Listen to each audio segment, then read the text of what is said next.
It's Fate time! Hello and welcome to another figure review. Today I'm going to have a look at the Figma 366 FateGrandOrder ruler Jeanne D'Arc. And I finally figured it out, guys. I finally figured out how this whole Fate thing works. I've started watching Fate Extra Encore with Nero Claudius in the main role with some dude. I'm very bad with keeping the Japanese names, but I finally know how this works. Ruler is the class of the character, and Jeanne D'Arc is the character, because every Fate character, every avatar, or whatever you want to call it again, is based on an historic character. So there you go! A little bit of insight. If you didn't know, now you know. And let's move on to the figure review. Lots of purple and silver, guys. Actually, a lot more than I expected. In the promotional shots, she didn't look that purple, which is good. I prefer the purple. I think this looks better than it looked in the promotional shots, so kudos to Figma. And while I'm rambling, I might as well tell the size. She stands at 14 centimeters to the top of her head, which means a little over 5.5 inches tall. Now you know the drill with these Figmas. I'm gonna look at the face and gush about how great the eyes look. It's the anime eyes with Figma. I'm kind of over it, but it's still, oh my god, it still looks magical. I love it. I love the different shades of blue in it. But there's so much more going on over here. Look at her crown. I love the detail, the metallic silver. It's really radiating off. I mean, it's really shiny, especially on the hair, which is a lot more of a muted color. So you got this whole thing going on where it's bright and colorful and also silver and shiny. About the hair, it is nicely molded. As I said, you have the same color going on throughout it. There's no shading really.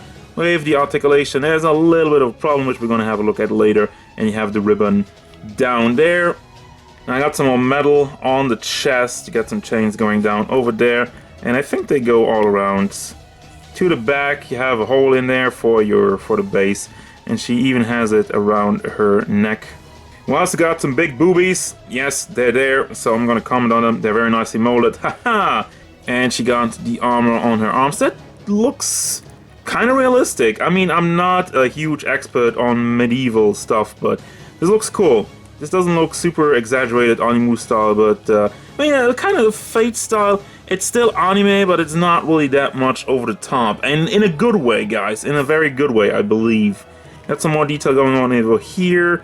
And this thing panel. I don't know why they left that hole in there. That's kind of weird. And it shows us the Pantsu. No detail in the Pantsu, but the Pantsu's there. The Pantsu is here to stay. We got another one of these over here with some nice detail on it. And a holster for your sword. And some more detail over here in the... what even is that? This is like armor shoes. Just over the stockings that she's wearing. So yeah, it's Animu style mixed with medieval style, and you're getting the Fate style by Figma. So for your articulation, I'm gonna start off with the hair, which is not really the greatest. You got the double ball peg over here, so you can rotate it around on the braid itself, but you also have a hinge, so you can bring it up and down. The thing is, you're getting more articulation out of it with the hinge, so you gotta rotate the ball in there to really get all out of it. So I don't really know about that. And we just have a swivel down here at the braid, which I'm just gonna give it a big no-no. I rather would have just have the braid, because this just breaks up the sculpt. The head, classic Figma stuff. It is on a ball hinge, so you can bring that back and forth. It does go side to side and all the way around. It's not actually blocked by the hair. That works. So there we got that. Shoulder articulation seems to be a little bit different. It's still the double ball combination, but there's a long peg in between it, which gives it even more range of motion. So that's an upgrade. That's something I haven't seen with Figma. So you can move that also back and forth on here on the ball itself. And it does go up. Well, since you can move the ball in there and you have the peg in there, it really rotates out even more. And it is one thing actually, you can push it out and you get more range with it. Or just push it in for a more clean conversion. So I like that. It also goes up and down. Overall, this is really good. This is new. This is exciting. Figma doing something new. The elbow is not new and exciting though. It's the same ball hinge as usual. It gets the job done though.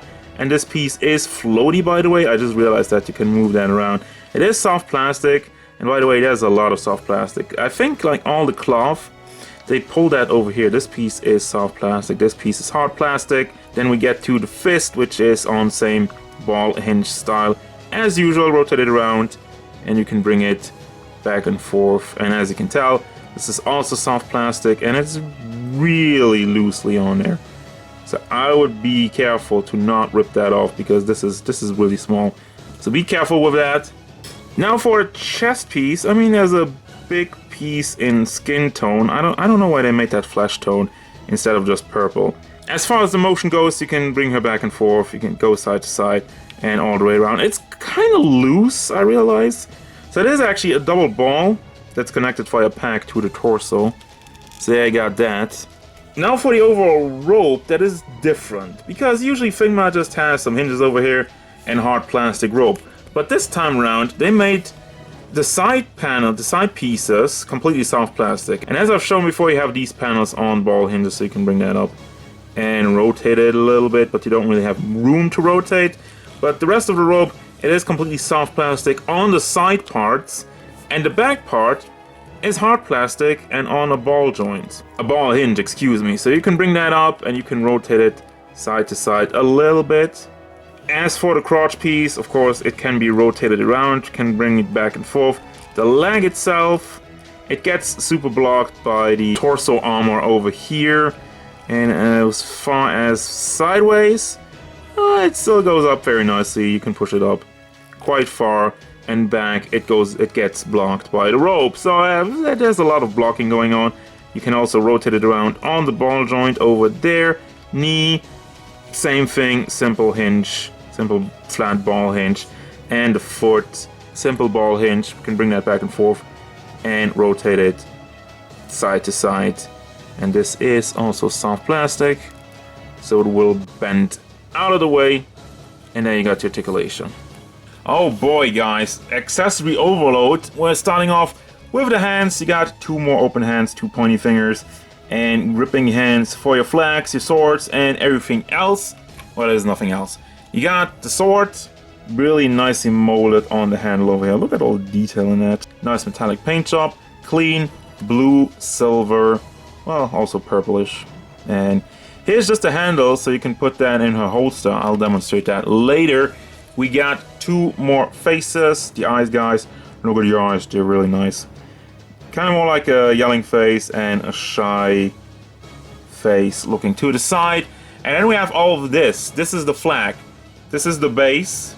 And the middle piece is this one, which has some die cast. This die cast pole in there. I don't know why, but it's in there. I guess because it's in there super tightly. And we put the top part on it, which is either, you know, you have your flag all rolled up. I'm not going to put it on because I want to put the real flag on, but just like this, you just want to use it as that, as kind of like more of a lance thing going on.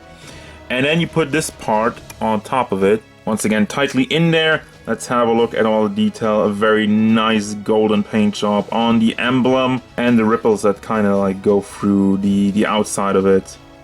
Very nicely done on both sides, same thing. And finally, the crown jewel of it, you put this on to make your lance. And I'm kind of struggling to get that in. I'm not gonna move it in a lot more right now, just for the sake of not breaking it. There you go with that. You got the entire thing, or you know, just connect it, connect this if you don't want the entire flag. This is pretty huge, by the way. Let me just see. Yeah, that is indeed what we call pretty damn huge. I mean, look at her side by side with the flag. It's also kind of heavy, so really trying to get it into pose, I'd have to use both hands. Or what I did, I put the lower part on the Figma logo in the base over there, so it kind of holds on to that. I mean, it does work, you just have to play around with it. You can't really one-hand it and put it into some crazy action poses. Flying into battle with the flag in one hand, it would just fall down because, like, yeah, like that. Alrighty, I put the flag away because it's a little too big for my taste, but it is a cool accessories, and that's gonna bring me to the final thoughts. But before I do one more thing, you have the sword holster over here connected by this black line. And it is rubbery. It did not get into the way at all during the review and trying to pose her. So that's fine. And of course you have the sword holster over here, as I said before. You got that, and you got still your entire sword for posing option. So that's gonna do it. Final thoughts of this figure. I mean, I love it. I love the design. Paint job is great, and you got a ton of very cool unique accessories. I mean, where else do you get a giant flag? We had the giant shield with Mushu recently, and now we got a flag. So I don't even know what else they're gonna do. But yeah, recommended 100%. And another thing I realized with these Fate figures, they have different stages. In the game, they have like different stages when they power up, I guess. And Figma always does stage 2. And I don't really know, because stage 3 seems to be a lot more badass. There's even more stuff going on. So Figma, if you want to do more stage 3s, I'll be down. I'll buy this again. I mean, I fucking love this. That's it. That's gonna do it. As usual, guys, thank you very much for watching. Don't forget, if you enjoyed this review, hit it up with a like and subscribe to the channel so you can stay tuned for more figure videos, gameplay stuff, and whatever Jeanne D'Arc wants.